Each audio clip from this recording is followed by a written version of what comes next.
and I hate to tell them they already didn't have a chance with me anyway, but and it's funny, one of the things that happened is on my social media, I won't say which platform, in one day, the day after the book came out, I lost 11,000 people just said, Elvira, you lied to me.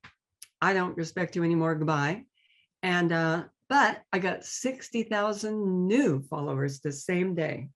Wow. So, I mean, there were people, it was funny. I know it was mostly straight older guys who just felt lied to, I don't know. So can't please everybody. No, and 60,000 new followers. When you lost 11,000 followers, did you, well, I mean, I don't know if you really even think about it, like who, you have 60,000 new ones. Did you think it was that, like, you lied to me, I'm mad, I'm pissed off, you're a hypocrite, or it was that, as opposed to like homophobia, or like our country is still in a place where it shouldn't be? Well, yeah, I mean, I read a few of them, and it was mostly just like, you're not what I thought you were. I don't respect you anymore. And it's like, okay, I mean, it's not like we were best friends or anything, but I have to live my life. And so it was more that, but I'm sure that the homophobia thing creeps in there a little bit, I'm sure there was plenty of that going on. How did T react to all of this? Like when you sat down and said, I'm writing a book, and by the way, this is coming in this book.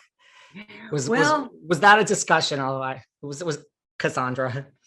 Yeah, that was a big discussion with us. I wanted her to know, and we both wanted to do it for a long time to, talk about our relationship, and so that we could go places together and we could hold hands, we could look at each other, we could, and I didn't have to keep introducing her as my assistant. It's just such a, for her and for me. But she's a very private person. She always has been. She was before this. She will be after. She didn't want to be in the limelight. That was her biggest fear, I think, was like, oh my God, will people be taking pictures of me and looking at me? And I said, I don't know. I can't tell you about that part. They'll probably want to, but but we figured it was worth it. And it has been. It's been really great. It's great. Fantastic to go out to a restaurant and actually sit next to each other and not worry about like, oh, is there somebody, I don't know, taking pictures of you, which you have to worry about all the time in LA. People probably were like, man, like that Cassandra, she can't do anything without her assistant. She's really needy. I think they were. It's like, God, you have to have an assistant for everything. Yeah, I bet they were. That's funny. In a way, because I mean, like you said, it was like a 20-year relationship, and I mean, I'm a gay man, but like in a way, like the people are still outed like every day in Hollywood, just because it is LA. It is kind of shocking. Like, do you ever think like, man, like, how did you keep the secret? Because you always hear about people, coming out and they're like, I'm coming out because I have to, because it's about to be a story tomorrow morning. And I don't want to right now, but I better do it because I can control the narrative.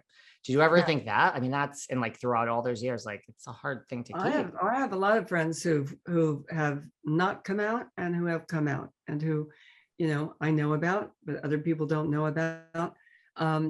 And with some of them, more in the past, more, 10, 20 years ago, it had serious implications on in their work. Yeah. Mostly because they're in show business. And you would think that wouldn't happen anymore. Oh, that isn't true. It does happen. Not as much, I'm happy to say now, but, I won't name a few names, but I can't really name it, but people who did come out and like they just all of a sudden they weren't getting hired for jobs. They weren't going, and so it's hard to believe in Hollywood, where everybody is so kind of open about everything that would happen, but it still happens. Crazy. It still happens. You still think we have? I was worried. I was protecting my character. I didn't care about me, but I have this character who's like this straight horn dog woman, and I even when I was married to my husband, I didn't talk about my marriage. I didn't talk about the fact I was married or that I had a child, because nobody wants to think about Elvira at home changing diapers and washing dishes. They just don't want to know about that. Elvira is Elvira, And so I'm not just like an actor playing different parts. I have this character and she is this thing and I am that thing, So I want to mix up the two, and I don't know. It was very confusing, I got to tell you. And, you know, I mean, Elvira is definitely straight. I mean, is there anything you'd like to reveal here today about Elvira that we don't know? I mean, just. Elvira's gonna come out with, she's gonna start dating. God, I don't know. I'm trying to think of somebody.